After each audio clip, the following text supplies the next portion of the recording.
कुछ दिनों से जो विधायकों और अफसरों के बीच का जो टसल है या इनके बीच में जो चीज़ें सामने आ रही हैं उसको लेकर हम आज स्पीकर साहब से बात करेंगे।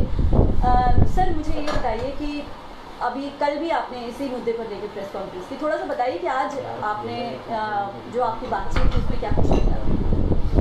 देखिए, जो हमारी वीडियो कॉन्फ्रेंसिंग है, दो मुद्दों को लेकर के सभी विधायकों से हमने चर्चा की। पहला मुद्दा था कोरोना और कोरोना को रोकने के लिए उनका सहयोग प्रशासन को क्या रहा है और किस प्रकार से उनके क्षेत्र में कोरोना की क्या स्थिति है। और दूसरा, जो विधानसभा की जो कमेटियां बनने जा रही हैं उनको कैसे इफ़ेक्टिव बनाया जा सके, कैसे मोर पर्पसफुल बनाया जा सके, कैसे रिज़ल्ट ओरिएंटेड बनाया जा सके। तो उस दृष्टि से अभी तक ये तीसरा सेशन अभी ख़त्म हुआ है और लगभग यहाँ पर 57 विधायकों ने इसमें पार्टिसिपेट किया है। तो विधायकों की तरफ से बहुत सारे सुझाव कमेटियों को इफ़ेक्टिव बनाने के लिए आए हैं और मैं समझता हूँ काफ़ी महत्वपूर्ण सुझाव उन्होंने दिए हैं। और जो कोरोना की दृष्टि से उन्होंने बताया कि कोरोना के इस कार्यकाल में बहुत सारे अधिकारी ऐसे हैं जिन्होंने कोरोना के साथ सहयोग किया, कोरोना को भगाने के लिए काम किया, लेकिन कुछ अधिकारी ऐसे भी देखने को मिले या उनसे उनकी चर्चा कह लीजिए कि जो समय पड़ने पर, जब ज़रूरत के समय वो विधायक का टेलीफोन तक नहीं उठाते। मैं समझता हूँ कि ये बहुत एक चिंताजनक और गंभीर मामला है। विधायक जो है वो जनप्रतिनिधि है, जनता का चुना हुआ नुमाइंदा है और लोकतंत्र के अंदर जनता राजा है और राजा का चुना हुआ प्रतिनिधि अगर जो जिनको हम पब्लिक सर्वेंट कहते हैं, जन सेवक कहते हैं, वो यदि बात नहीं सुनता तो वो जो राजा की जो इच्छा है या राजा का जो निर्णय है वो इम्प्लीमेंट करने में दिक्कत आएगी।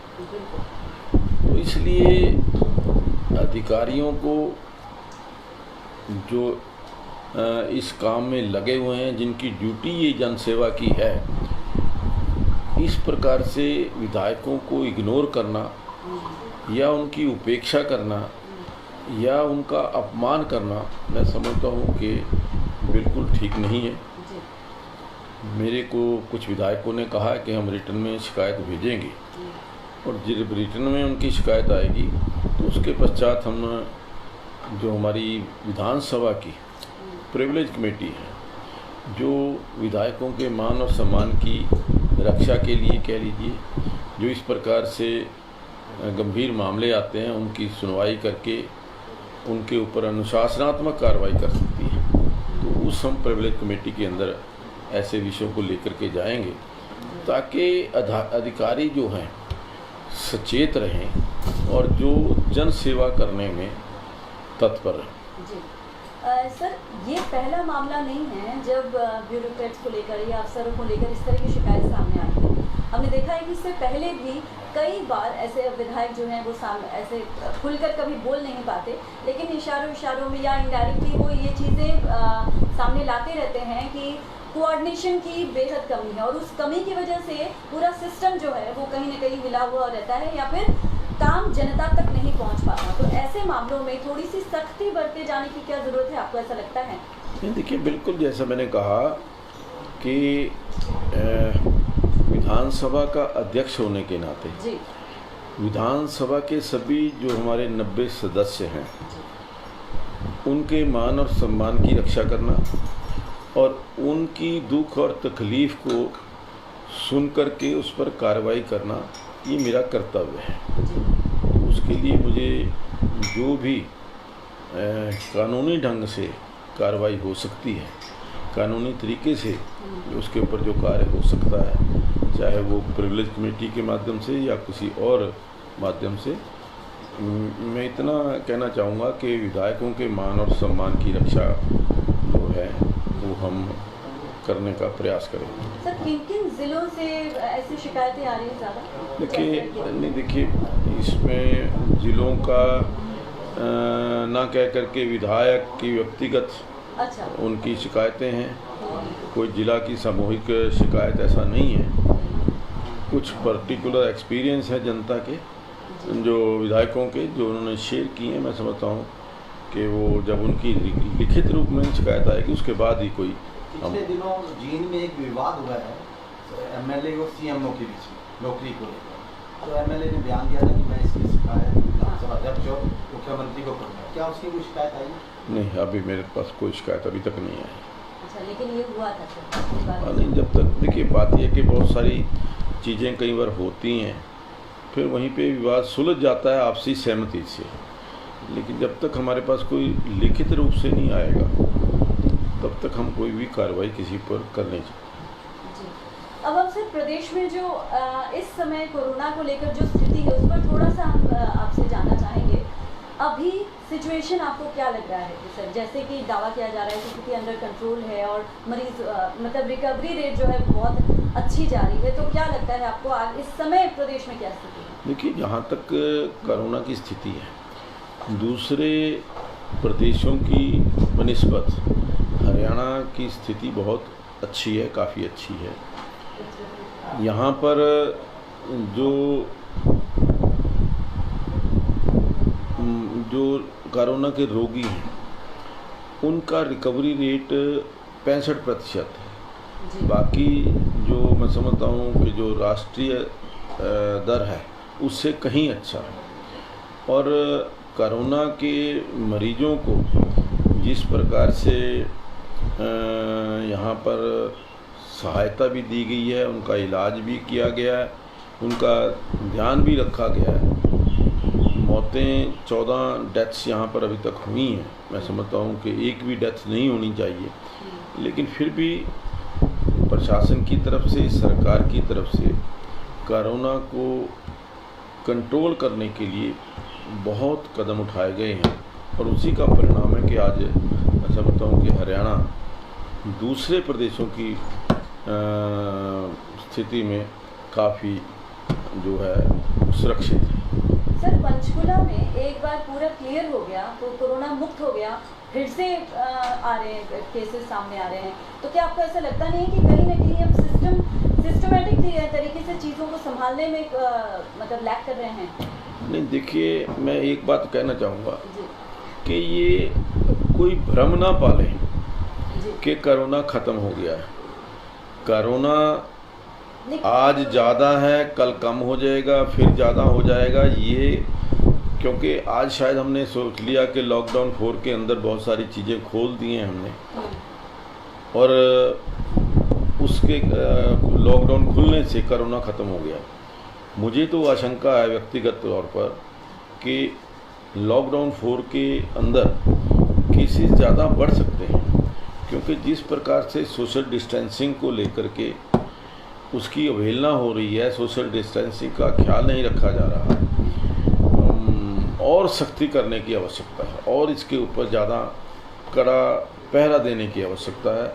चाहे वो सोशल डिस्टेंसिंग को ले, चाहे मास्क डालने को लेकर के। मैं तो यहाँ तक भी कहूँगा कि ऐसे लोग जो सोशल डिस्टेंसिंग का ख्याल नहीं रखते, जो मास्क पहन करके बाहर नहीं निकलते, जिन्होंने अपने टेलीफोन के अंदर आरोग्य सेतु ऐप नहीं डाली हुई, ऐसे लोगों के ऊपर जुर्माना करना चाहिए, ताकि वो इस बात का ध्यान रखें कि कोरोना को यदि हमने भगाना है, कोरोना को देश से भगाना है, तो ये सोशल डिस्टेंसिंग का जो फार्मूला है, ये जो 2 गज की दूरी है, हमें बना करके रखनी पड़ेगी। जी सर, आखिरी सवाल मेरा, अंतर्राज्यीय बस सेवा एक बार शुरू की गई, फिर उसको बंद कर दिया गया, क्योंकि कहीं ना कहीं ऐसे आशंका जताई जा रही थी कि उसकी वजह से पेशेंट्स बढ़ रहे हैं। तो इस तरह से हमें करना ये चाहिए कि लोग आते रहें, लेकिन हम चीज़ों को कंट्रोल में रखें, वैसे चिकित्सा सुविधा की जाए।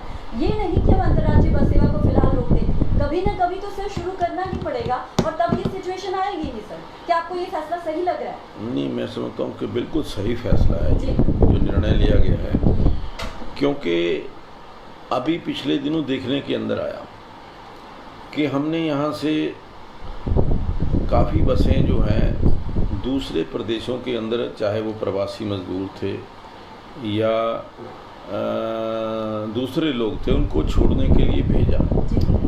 और जो ड्राइवर्स थे जहाँ जहाँ रहने वाले थे, अभी कुछ विधायकों ने बताया कि हमारे यहाँ पर क्योंकि ड्राइवर्स ज़्यादा रहते हैं, वो जब वापस आए तो वो संक्रमित होकर के आए। तो अभी अगर हम ये जितने 100 या 50 या 200 जो लोग गए हैं, अगर हम उन्हीं की पूरी देखभाल करें, अब उनको अगर बाहर गए हैं तो 14 दिन के लिए क्वारंटाइन करना चाहिए, लेकिन वो संभव नहीं है क्योंकि हमने फिर दोबारा उन्हीं लोगों को भेजना है। तो इसलिए सुरक्षा की दृष्टि से अभी ये ज़रूरी है कि हम जो मूवमेंट है जितनी ज़्यादा रिस्ट्रिक्टेड हो सके, जितनी ज़्यादा स्क्रीनिंग करके हो सके, उतना ज़्यादा आवश्यक। सर वैसे एक आखिरी सवाल है। विपक्ष का आरोप ये है कि सरकार इस दौरान कोरोना संक्रमण के इस पूरे पीरियड के दौरान हर मोर्चे पर फेल हुई है, चाहे वो सुविधाएं देने की बात हो, चाहे वो मजदूरों के पक्ष की बात हो, किसानों के पक्ष की बात हो, या किसी भी लहजे से अगर हम कहें तो सरकार ने सुविधाएं देने में या फिर तमाम जो चीज़ें नियम कानून है, गाइडलाइंस है, उसको लागू करने में पूरी तरह से फेल हुई है।